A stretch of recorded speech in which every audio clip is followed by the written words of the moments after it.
There is a kind of pride that lives in the hands. Not the loud kind, not the kind that announces itself at dinner tables or at award ceremonies. Though Keisha Renee Drummond had been to a few of those, had stood at a podium in a rented ballroom and accepted a regional EMS Excellence Award. In the same week, she pulled a toddler out of a flooded storm drain and then finished her shift without telling anyone about either thing. The kind of pride she carried was quieter and older, worn smooth the way a tool handle gets worn when the same person picks it up every day for 11 years. It lived in the way she snapped a glove, the way she read a pulse without glancing at her watch, the way she could move through a stranger's bedroom in the dark without knocking anything over, because knocking things over in strangers' bedrooms meant slowing down, and slowing down cost time. And time in her line of work was the only currency that actually mattered and could not be borrowed or repaid. She had joined Harlow County Emergency Medical Services at 25 in August, when the heat made the asphalt soft and the calls came in thick with summer accidents and heat exhaustion, and the particular despair of people who had been struggling quietly through the cold months and found that summer did not fix it. She had been green then, not careless, but still calibrating. Still learning to trust the protocols over the panic, still building the reflex that would eventually replace the panic entirely. By 36, she had 3 commendations on file, including the regional EMS Excellence Award. She had pulled the letter notifying her about the award out of her work mailbox on a Tuesday and read it in the ambulance bay with her coffee going cold beside her, and the feeling she had was less triumph than recognition, the quiet acknowledgement that the work she knew she was doing was being seen by someone outside the unit. 3 credits separated her from finishing her paramedic instructor certification. She had taken the coursework in the evenings, and on off days, sitting at her kitchen table with the laptop open and her notes spread around her, and a cup of tea she sometimes forgot to drink. The certification had been a long-range goal, the kind of goal she had set not because she was impatient to stop being in the field, but because she understood that the knowledge she had accumulated over 11 years would eventually be more useful to other people if she could transmit it deliberately. She could see herself in a classroom.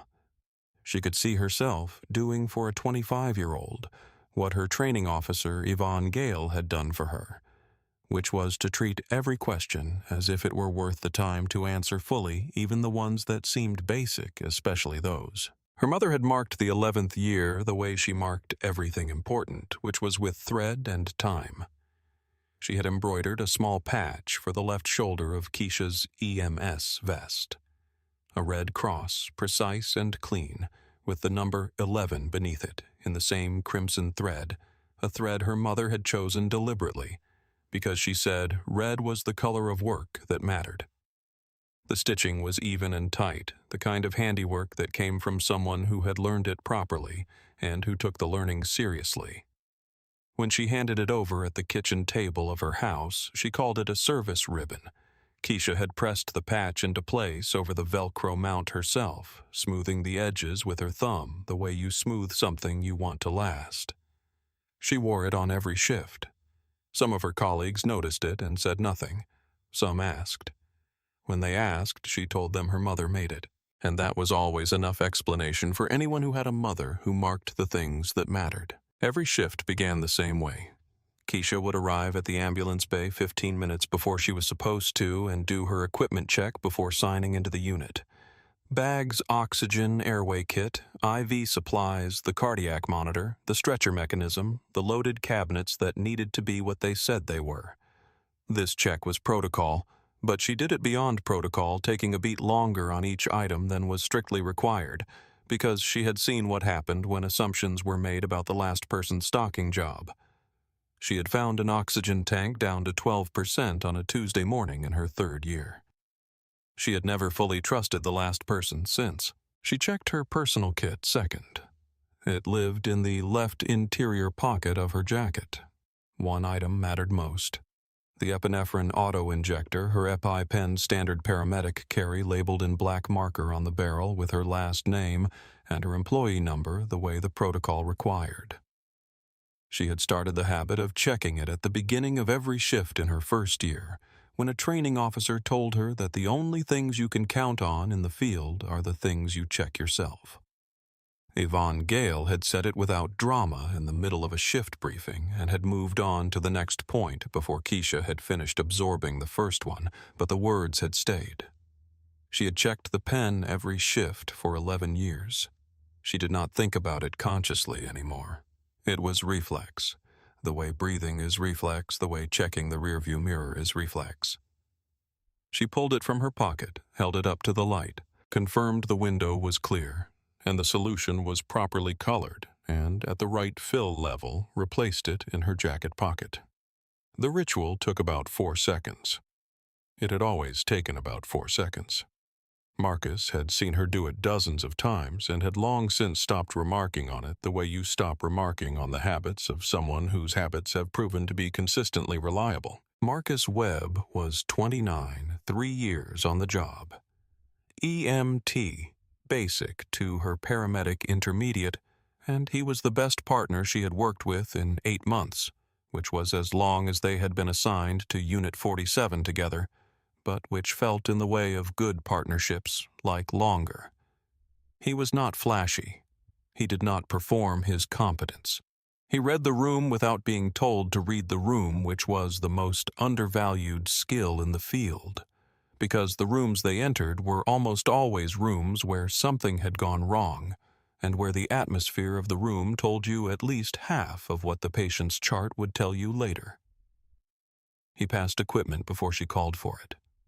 He talked to patients the way you talk to someone's grandmother, which turned out to be exactly how you needed to talk to most patients. Because most patients were frightened, and frightened people needed the same thing that elderly people who were being talked to by their grandchildren needed, which was the feeling that someone who knew what they were doing was paying real attention. The call came in at 1:43 in the afternoon on a Tuesday in October. Welfare check 63, Arden Mills Lane, single-family residence. A neighbor had not seen the occupant, Dolores Hartley, 82, in 2 days and had called it in. The neighbor knew Hartley had a heart condition. Standard procedure was to dispatch EMS and police simultaneously on welfare checks, because sometimes you arrived to find everything fine, and sometimes you did not, and you needed to be prepared for the times you did not. Keisha drove. The afternoon was gray and cool, and the trees along the county roads had gone orange and copper and were dropping their leaves in the particular loose way that meant a change in the weather was coming. She noticed the trees. She noticed them the way she noticed most things, not as a distraction, but as data. Because her training officer had told her in her first year that situational awareness started before you were in the situation, and she had decided to take that literally. She also noticed the sky, which was the flat gray of an approaching front. She noticed that Marcus had rolled his window down an inch and then back up, adjusting to the temperature. He read the call details on the tablet while she drove the way they always worked it. He read aloud because hearing information a second time caught things that reading it once could miss.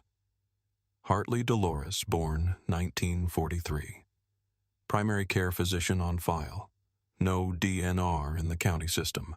Emergency contact listed as Sandra Hartley-Crane daughter, with a cell number that had a Harlow County area code, meaning she was close. The house on Arden Mills Lane was a brick rancher, older and well-kept, set back from the road at the end of a short driveway. The trees in the yard had been there long enough to have thick gray trunks, and their leaves were coming down in drifts across the lawn orange against the green grass that had not yet been killed by the season. There was a car in the driveway, 2 days of mail in the box by the road, and a porch light burning in the middle of the afternoon. Keisha logged all 3 observations before the ambulance stopped moving. The car meant the resident was likely home. The mail meant she had not been out to collect it. The porch light burning in daylight meant either she had forgotten to turn it off when she went to bed or she had not been able to. A police cruiser was already at the curb when they pulled up. The officer was at the front door, one hand resting on the frame, looking at the door with the expression of someone who had knocked and gotten no answer, and was now deciding what the next step was. He turned when the ambulance rolled up and shut off its engine. Bryan Tate, 41 Harlow County Police Department, 11 years on the force stationed in the Eastern District. He was broad across the shoulders, close-cropped beard, with gray at the jaw, wearing the particular stillness of someone who was accustomed to being the authority at whatever scene he walked into. They did not stop for formal introductions. In the field, you rarely did. The door was unlocked. Tate had already tried the handle, and they went in together, which was the protocol when the call was a welfare check with health concerns on file. The house smelled of lavender and something underneath the lavender, older and more domestic. The particular smell of a house where one person had lived quietly for a long time. The furniture was dated in the way of furniture that has been well cared for, and not replaced because there was no reason to replace something that still did what it was supposed to do. Family photographs on the mantel, ordered by decade. A ceramic rooster on the windowsill beside a small clay pot of dried herbs. A recliner chair with a cushion that held the impression of the same body for so many years that the shape was specific, recognizable hers. Keisha noticed all of it as she moved toward the hallway. She heard the voice from the bedroom. Faint, thin, effortful. Someone saying help, not loudly the voice of someone who had been saying it for a long time into a room where no one was going to come and had decided to keep saying it anyway because stopping meant accepting the silence. They found Dolores Hartley on the floor beside the bed. She was conscious. This was the first thing, the best thing. The thing Keisha registered before anything else, and then held on to while she assessed everything else. Conscious, responsive, oriented to person and place. She was on her left side, unable to get up her left hip, the likely site of injury. She had fallen sometime in the night and had lain on the cold hardwood floor from approximately 2 a.m, she knew, because she had checked the clock before she fell, intending to get up for water until this moment, which was 1:49 in the afternoon. 15 hours. Keisha was on the floor beside her within 8 seconds of entering the room. She introduced herself with her name and her title the way she always did, because names mattered to frightened people. She took a pulse at the wrist, evaluated skin color, checked the nail beds. She spoke in a low and steady voice, the voice that said, "You are not alone, and I know what I am doing, and I have done this many times, and you are going to get through the next few minutes." She had developed the voice over years, and she no longer thought about deploying it. It came automatically the way the EP pen check came automatically, the way every practice thing eventually does. Marcus had the assessment kit open before she finished the pulse check. He moved around the room with efficient, quiet logging what needed to be logged, keeping his footsteps from adding to the noise of the space. Tate stood in the doorway. He was not needed in the room, and he did not enter it, which was the correct protocol for law enforcement at a medical scene. His job was to have ensured access to the scene, and to remain available if something changed. He watched from the doorway with the look of someone who had expected a different kind of call, and was now recalibrating. Dolores Hartley's vitals were compromised. Her blood pressure was low. Her heart rate was elevated. She was cold and stiff in the particular way of someone who had been immobilized on a cold surface for an extended time. And she was frightened in the precise way that very old people get frightened, which is quietly and with great dignity, as if they have agreed not to give the fear the satisfaction of full expression. Her eyes, which were pale blue and still sharp, moved between Keisha's face and Marcus's face, and the ceiling and back again, cataloging, checking, and rechecking the presence of people who knew what they were doing. Keisha remembered her grandmother doing the same thing, the same eye movement, the same dignity, under the same kind of fear. Her grandmother had called Keisha on the phone the day she joined EMS and said, "You are going to be very good at this, because you never look away from the thing you are looking at." Her grandmother had been 80, and her eyes had been brown, not blue, but they had the same quality of still alertness. Keisha thought of her grandmother every time she was with a patient of that age. She did not consider it unprofessional. She considered it a reminder of why the work was the work. They moved Mrs. Hartley with care, not quickly, because quick risked causing damage that the fall had not yet caused, but steadily logging vitals, as they transferred her from the floor to the stretcher, starting an IV line covering her with the orange blanket that lived in the bottom compartment. The patient's hand, when Keisha steadied it for the IV, was cold and papery and surprisingly strong. She held it for a moment longer than the IV required, because the human part and the clinical part were not in conflict, and you could do both at once if you chose to. The daughter arrived as they were preparing to move the stretcher toward the hallway for transport. Sandra Hartley-Crane came through the front door at a speed that said she had driven faster than she should have, and she called out her mother's name before she was fully inside. She was 55, dressed as if she had left a meeting blazer over a dark blouse, reading glasses pushed up on her forehead. Professional bearing interrupted by emotion she was trying to manage. Her eyes were red at the edges. She had been crying in the car. Keisha stepped into the hallway to intercept her before she could come into the bedroom and accidentally startle the patient, who was now on the stretcher and stabilized but still fragile in the way of someone who had been through 15 hours of cold, quiet fear. She put herself in Sandra's path, gently, hands visible, voice measured. She told Sandra what they had found, the approximate timeline, what they had done, what the plan was. Sandra asked 3 questions. Where exactly was she? Was the hip broken?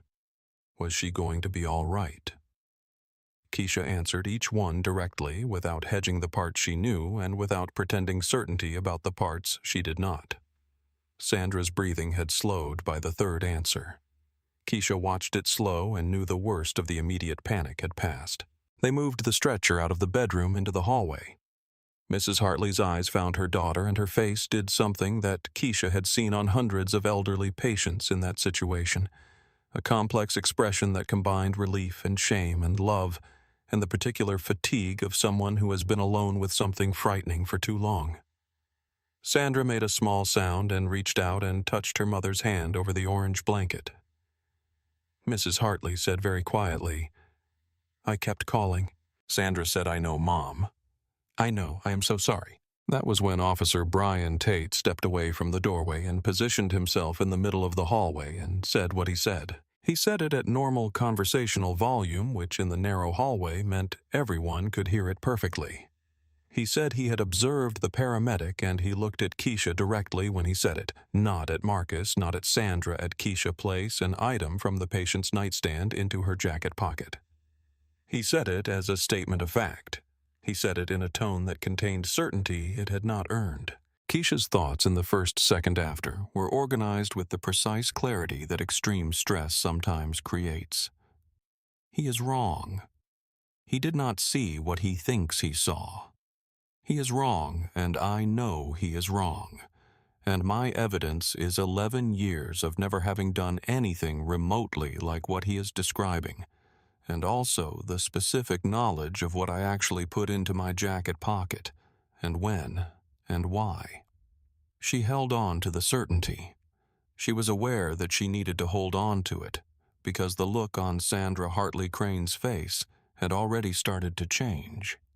And changed faces could change rooms, and rooms had consequences. Sandra's face was doing the calculation. The look of someone who has just received information she does not want, and who is trying to decide what to do with it. The relief she had been holding her mother found her mother safe.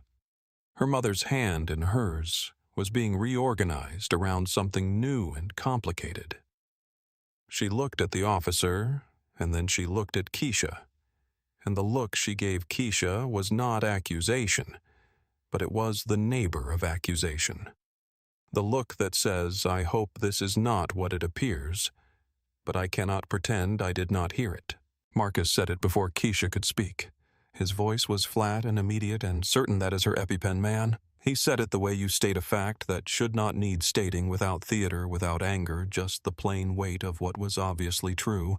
He had seen her check that pen at the beginning of every shift for 8 months. He could describe the label, the barrel, the cap. He was saying so without being asked. Tate did not look at Marcus. Tate kept his eyes on Keisha and said she would need to empty her pockets. This was the moment she would return to afterward in the parking lot at her kitchen table, in her formal statement to Donna in the weeks following when the process ground through its stages. The hallway with its floral wallpaper, the pattern of small flowers in pale yellow and white. The smell of lavender from something in the room behind her, a sachet or a candle or something Mrs. Hartley had kept for years because she liked it. The sound of Mrs. Hartley's breathing steady now stabilized the careful rhythm of someone who was going to be all right. The embroidered patch on her left shoulder, the crimson thread her mother had pulled tight with hands that had never spent 11 years doing this work, but that understood it anyway. She thought, I have been here 11 years, and I am standing in a hallway being accused in front of a patient's family by someone who did not see what he thinks he saw. And then she thought, and Marcus said it immediately. He named it immediately. She was not standing alone. She emptied her pockets. Methodically, because that was how she did everything. She placed each item on the hallway side table, the small wooden table with the lamp on it, and the framed picture of what looked like a family reunion 20 years old at least. Her radio, her pen light, her gloves folded, her personal phone in its black silicone case, and the epinephrine auto-injector. The pen she had been carrying for 11 years. The pen with Drummond and a 7-digit employee number written on the barrel in black marker in her own handwriting, the way every paramedic in Harlow County labeled their personal carry equipment because the protocol required it, and the protocol required it for exactly the kind of situation where someone needed to know something fast. She stepped back from the table. Everything she owned was sitting on the table in front of Sandra Hartley-Crane and Officer Bryan Tate and the framed photograph of the family reunion, and nothing from Mrs. Hartley's nightstand was among it. Tate looked at the items. He looked at the EpiPen. He looked at the label. He did not say he had been wrong. He said the item may have already been transferred to the ambulance before the pockets were emptied. The room waited. Sandra looked at Tate, then at Keisha, then at the table.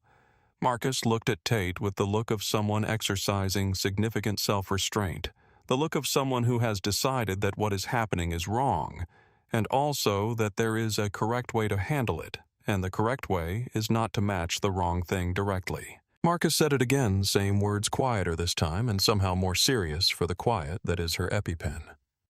It has her name on it. I have seen her check it at the start of every shift. Tate said he was not addressing Marcus. Keisha felt the sound rise in her, and made the decision not to release it. The same decision she had made dozens of times in her career, never at quite this cost, and never in quite this hallway. But the same fundamental decision made with the same equipment. Patience, certainty, and the knowledge that how she handled this would be part of the record.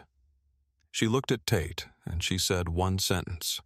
She said, I have been doing this job for 11 years, and I have never stolen from a patient. She said it once. Clearly, without raising her voice, without adding emphasis that would make it sound defensive, without trailing off at the end in a way that might be read as uncertainty. One sentence, and then she closed her mouth because that was all that needed to be said on the subject. And she had said it, and everything after this moment would be what it would be. She moved toward the ambulance door. She had a patient who needed to be transported. Every minute in the hallway was a minute Mrs. Hartley was not at the hospital, getting the imaging and the warmth and the clinical attention she needed, and the clinical need was still the primary fact of the situation regardless of what was happening around it. Tate moved. He put himself between Keisha and the ambulance door.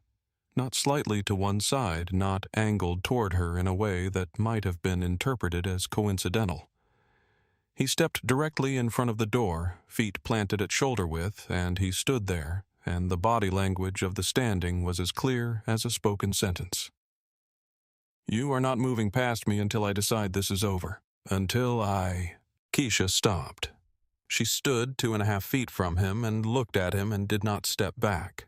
She did not touch him, and she did not touch the door behind him. She looked at his face, and she was aware of Mrs. Hartley on the stretcher 6 feet away, and she was aware of Marcus coming up slowly to her left, and she was aware of Sandra standing at the edge of the hallway watching, and she made herself notice all of it and file it in the part of her mind that was already composing the account she would need to give. Marcus said quietly to Tate, "We have a patient who needs transport. That is the job right now. Whatever is happening here, we have an 82-year-old woman who has been on a floor for 15 hours and she needs the hospital."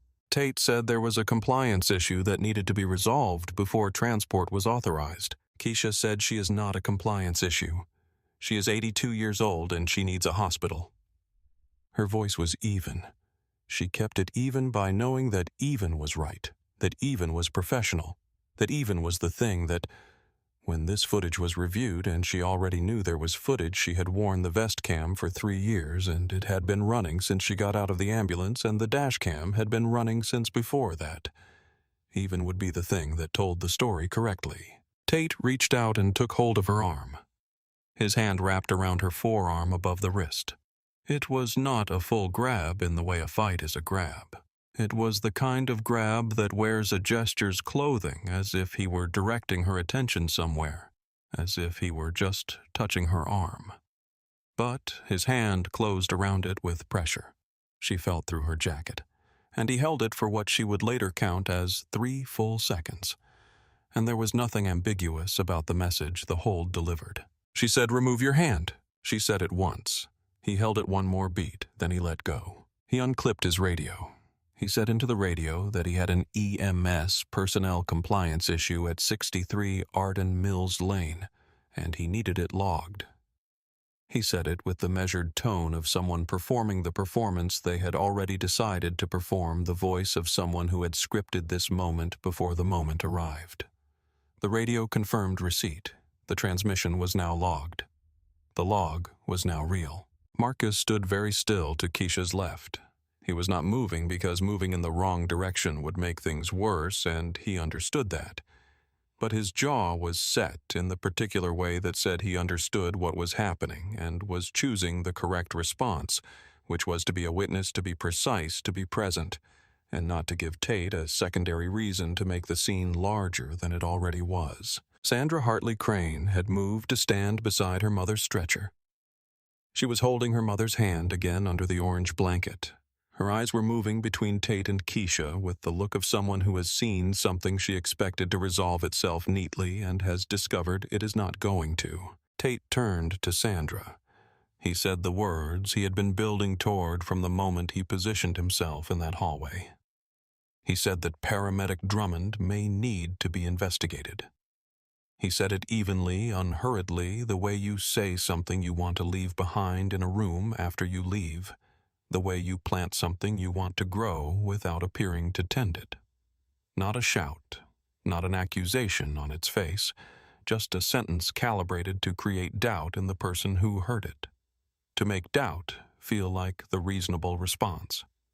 May need to be investigated, 5 words that said nothing certain and implied everything damaging, and that were going to sit in Sandra Hartley-Crane's mind for the next several hours, while Keisha was at the hospital doing her job, being the person she had always been. Sandra's eyes went to Keisha. There was something in them that was trying to be fair but was also afraid. She looked at Keisha the way you look at someone when you want to believe them, and also cannot fully believe them yet because the last thing you heard was a sentence you cannot yet contradict. Keisha looked back. She did not explain herself again. She had said what she had to say once, and she had said it completely, and now she met Sandra's eyes with the same evenness she had been maintaining for the past 15 minutes and let Sandra look at whatever she found there. Marcus said for the 3rd time, his voice quiet and final, that was her EpiPen. It has her name on it. I have watched her check it at the start of every shift for 8 months. That was her equipment. Tate said he was going to follow them to the hospital. He said it flatly as information, as if it were a logistical update rather than a continuation. They transported. They had to. Mrs. Hartley needed the hospital, and nothing, not the accusation, not the arm, not the radio call, not the look on Sandra's face, changed that central clinical fact. Keisha climbed into the back of the ambulance with the patient, and Marcus drove, and she ran the call with the professionalism that 11 years had made both automatic and deeply chosen. Because there are things that become automatic through repetition, and things that are always a choice. And professional conduct under pressure is always a choice, and she had made it a long time ago and had not taken it back. She monitored Mrs. Hartley's vitals on the monitor, logged the readings at 2-minute intervals. The way the protocol required, kept the IV line running, checked the warmth and color of the patient's hands, adjusted the blanket.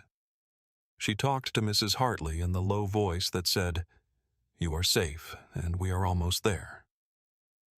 Mrs. Hartley asked if Sandra was coming. Keisha said yes, she is going to meet you there. Mrs. Hartley said she worries too much. Keisha said, "I think that is what daughters do." Mrs. Hartley very quietly said yes. Inside the ambulance, with the patient stable and the monitor running and Marcus navigating the October roads toward Harlow County, General Keisha had her first moment of privacy. Not silence. The monitor beeped. The road sounds came through the floor. Marcus had the radio low. But privacy, the interior kind, the kind where you can finally feel what you have been too busy to feel. She thought about the hallway and the hand on her arm, and the sound of Tate's radio transmission and the word investigated coming out of his mouth in that deliberate, unhurried way. She thought about Sandra's face. She thought about the EPI pen sitting on the wooden side table with her name on it, and the expression on Tate's face when he decided that was not sufficient. She thought the footage is running. It has been running since I got out of the ambulance. It caught the EpiPen check at shift start. It caught everything in that hallway. Whatever Tate filed in the next hour.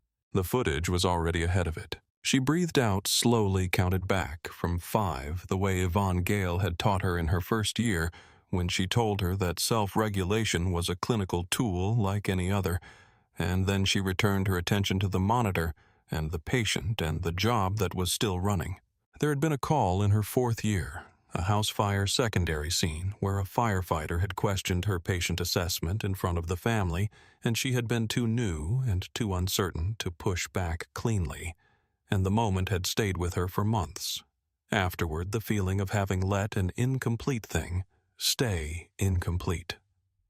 She had resolved eventually that the correct lesson from that moment was not to avoid conflict, but to be so certain of her ground that conflict could not destabilize her from it. She had been building that certainty ever since. Every shift, every call, every protocol followed correctly, every equipment check performed on schedule. Certainty was not arrogance. It was the product of 11 years of showing up and doing it right. And today in this ambulance on this road, she had it.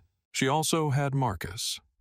She could hear him breathing in the front of the cab, steady and unhurried, navigating the last mile to the hospital with the particular calm of someone who has decided that the job in front of him is the job and everything else is subsequent.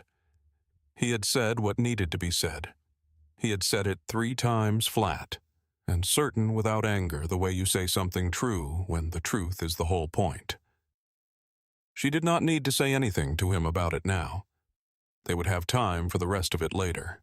For now, the job was still running. Tate followed them to the hospital. He parked in the emergency entrance lot, and he watched them unload the stretcher, and he watched Marcus and Keisha wheel it through the doors, and he filed his complaint from the parking lot before the ambulance engine had fully cooled. The complaint described an EMS personnel placing an item from a patient's residence into her clothing during an active medical call, and refusing to comply with a law enforcement officer's request for inspection, and it named Keisha specifically, and it described the incident as a potential theft in progress. It did not mention that when the pockets were emptied there was nothing from the scene in them. It did not mention that the item in question had the paramedic's name written on it. It did not mention Marcus Webb's 3 statements. It submitted with a timestamp and a case number, and it began to exist in the way that written things exist with weight and consequence. in a record that someone would have to formally address. Donna Reyes received the complaint at 3:14 in the afternoon. She was 52, EMS supervisor for Harlow County for 8 years, 20 years in the field.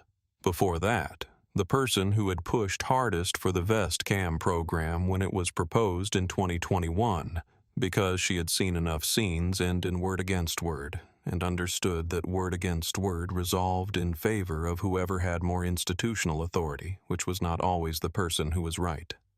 She had seen the proposal go through 3 rounds of county review, and she had attended every review in person, and she had answered every objection with the same argument, which was that the camera protected everyone, the patient, the paramedic, the county, and that the situations where you most needed protection were the situations where you least wanted to rely on memory and competing accounts. She sat with the complaint for 60 seconds. She read it twice.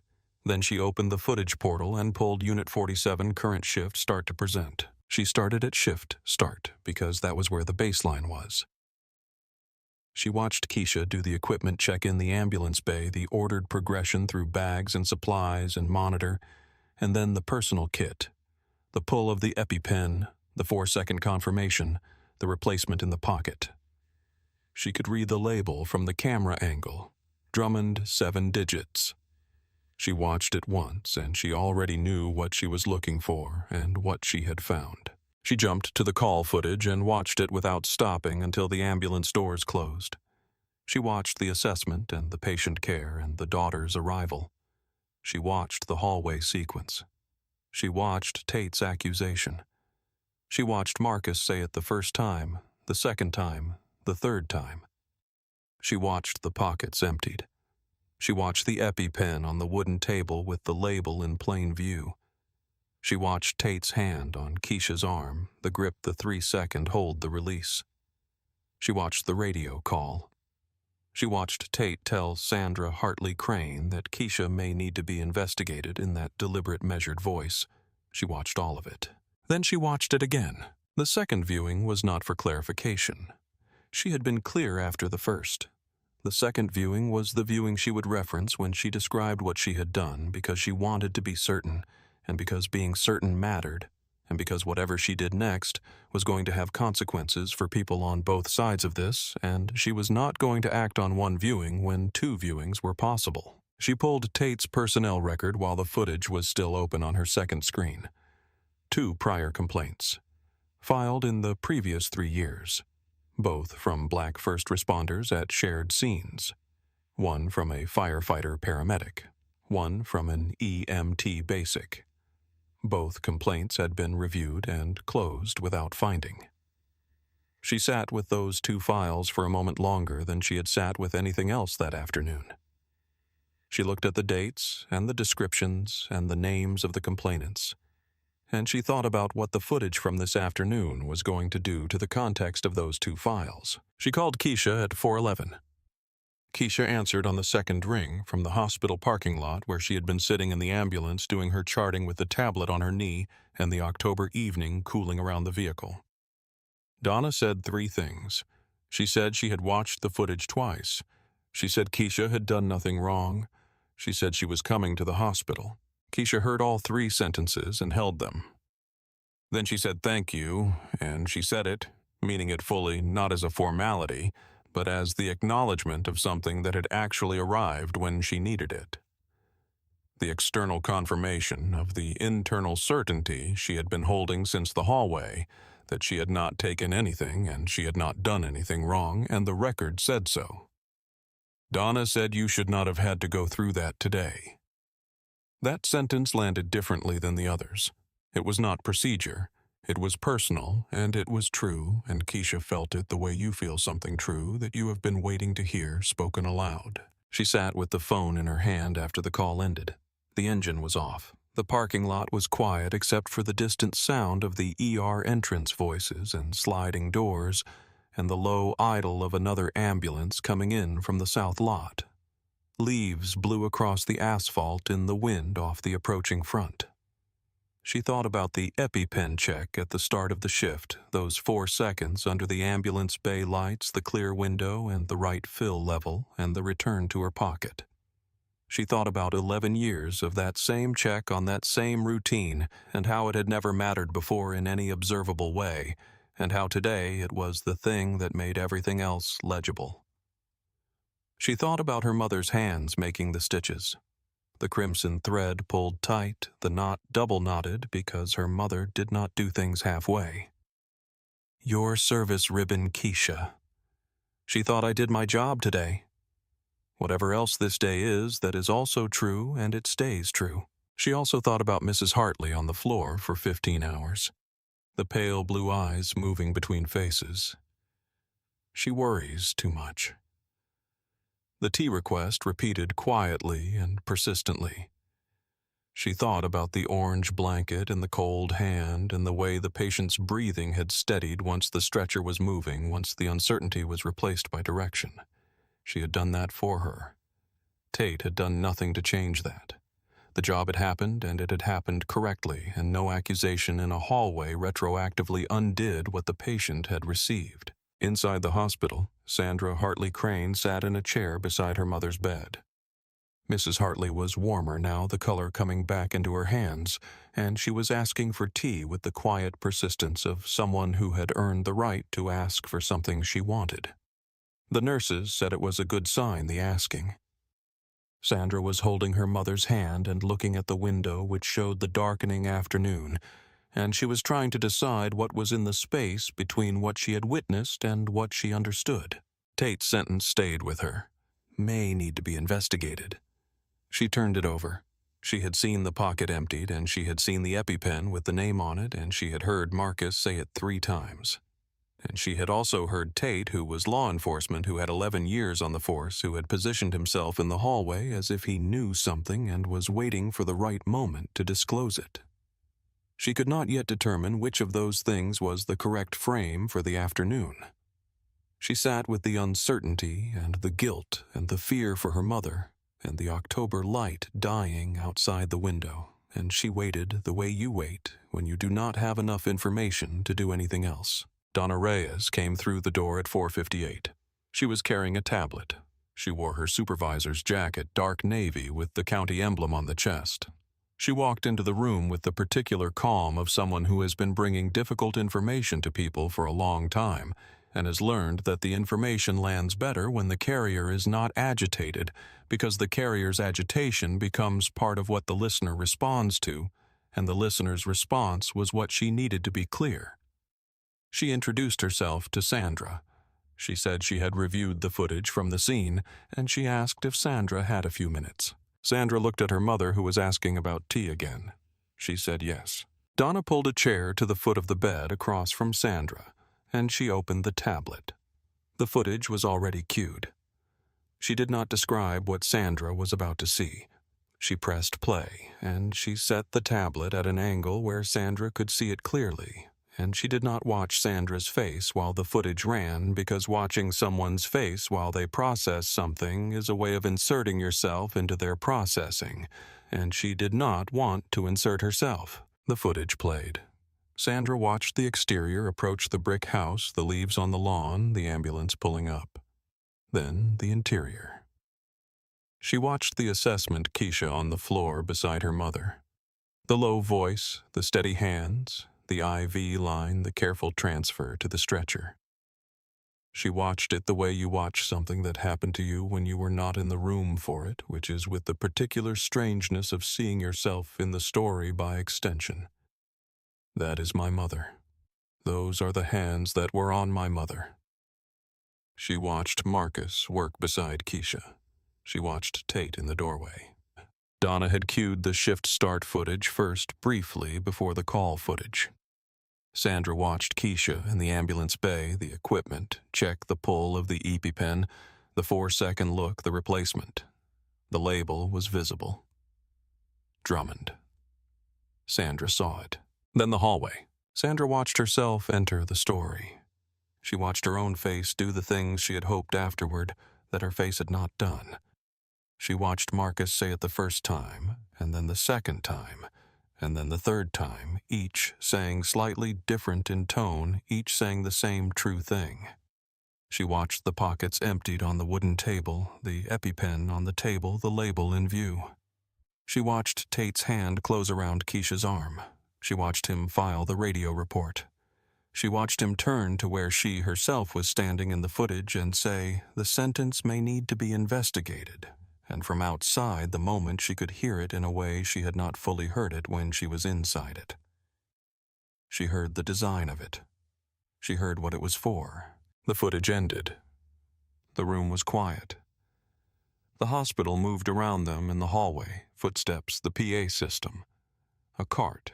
Someone speaking distantly, and in Mrs. Hartley's room there was only the monitor beeping at its steady interval, and the October wind pressing at the window, and the two women sitting across from each other and not speaking. The silence lasted. Donna let it last. Some silences needed to be given their full length, because cutting them short meant cutting short the processing that could only happen inside them. Then Donna asked simply, without editorial in her voice, did Sandra have any questions about what she had seen. Sandra looked at the dark tablet screen. Then she looked at Donna. Then she looked at her mother, who had fallen asleep in the way elderly patients fall asleep after crises, suddenly and completely, as if the body had decided that was enough for one day and had simply folded the rest of the day away. Sandra said no. She said it quietly and fully the way you say something when you mean all of it. Donna closed the tablet. She looked at Sandra steadily and said, "Paramedic Drummond has a shift tomorrow. She will be there." Sandra sat very still. Then she said she wanted to speak to whoever handled formal complaints. Donna said she could arrange that. Sandra said she also wanted to speak to Keisha directly. She said she needed to say something to her. Donna said she would pass the request along. Sandra nodded once, and then she turned back to her mother, and she put her hand over the sleeping hand on the blanket. And she did not say anything else for a long time. In the parking lot, Tate had waited in his cruiser for the better part of an hour before driving back to his district. He had not been contacted by hospital administration. He had not been contacted by anyone from EMS beyond the initial complaint acknowledgement. He had returned to his patrol route as the evening darkened, moving through the county roads with the same steady attention he always applied, unaware that in a supervisor's office Donna Reyes had already watched his arm on Keisha's forearm twice and had already opened his prior complaint files and was already thinking about patterns. He drove without knowing that Marcus Webb's written statement was in the dispatch system before 435 paragraphs long, precise and specific, signed with Marcus's employee number and dated to the hour. He drove without knowing that the footage he had not accounted for the vest cam. He had either not noticed or had decided did not matter, had recorded everything from 4 feet and change at an angle that showed labels on equipment and the grip of a hand on a forearm and a face saying one sentence once clearly without repeating it. The formal rejection of his complaint arrived the next morning. EMS administration had reviewed the footage from the vest cam and the ambulance dashcam. They had reviewed Marcus Webb's written statement. They found no evidence of misconduct by paramedic Drummond. They found the complaint to be without basis in the recorded facts of the scene.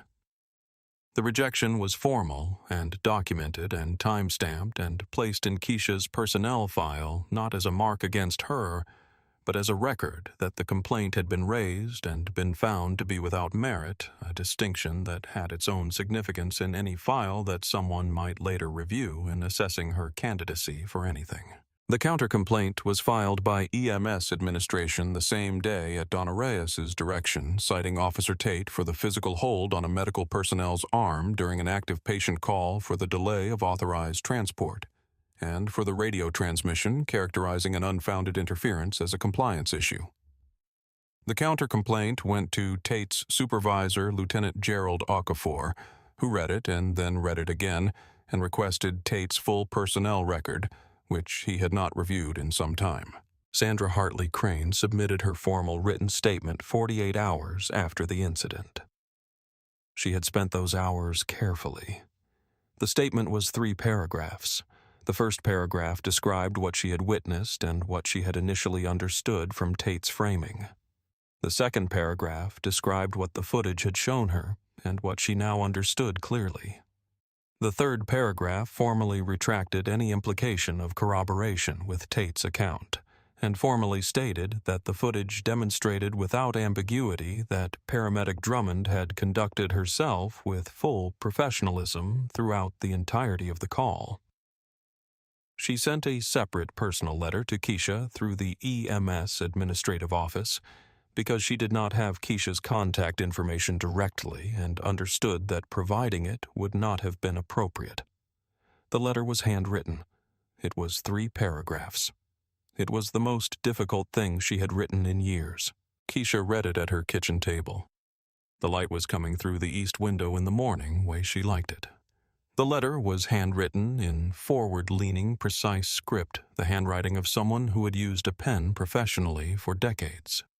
Sandra wrote that she was sorry for what her face had done in the hallway when Tate made his accusation. She wrote that she had allowed fear and grief and shock to do something unfair to her perception at a moment when she should have been clearer. She wrote, "I watched you with my mother, and I saw someone who treated her as if she mattered completely. I will not forget that." Keisha read the letter twice, and then folded it and put it in the drawer of the kitchen table where she kept things she wanted to keep. The 2 prior complaints against Tate were reopened within a week of the counter-complaint filing. Lieutenant Okafor requested the pattern review be conducted by an officer outside the precinct, and the county complied. Both prior complainants, the firefighter paramedic and the EMT basic, both of whom had been told their complaints were closed without finding, were contacted and asked whether they wished to provide additional testimony. Both of them said yes. The review was quiet and procedural and took 61 days, and at the end of it a formal censure was entered into Tate's record, and he was assigned a retraining course in professional conduct at shared emergency scenes with specific modules on legal parameters of compliance requests at medical calls and the obligations of law enforcement toward active patient care. He completed the retraining. No report was filed on his attitude during it. Keisha finished her instructor certification 11 weeks after the incident. She had taken the final 2 courses in the evenings while everything else was proceeding: the formal rejection, the counter-complaint, Sandra's letter, the pattern review process. She had sat at the kitchen table with the laptop and the notes and the tea that sometimes went cold, and she had worked through the material the way she worked through everything, which was with the patient attention of someone who was not in a hurry, because she understood that being in a hurry was not the same as making progress. She passed the practical component on her first attempt. The instructor's note said she demonstrated command of the material and exceptional instructional instinct. She received the certification by mail on a Thursday morning and held it for a moment before setting it on the table. 11 years plus 3 credits. Done. The module she was assigned to teach the following spring was titled First Responder Rights and Conduct at Shared Emergency Scenes. It had existed in draft form for 2 years, written and revised, and waiting for the county to decide it belonged in the rotation. After the pattern review and the retraining requirements, the county decided it did. Donna recommended Keisha to develop and teach it without hesitation, and the recommendation was not disputed. Keisha spent 3 weeks building the curriculum. She drew on the protocols and the case law and the county guidelines.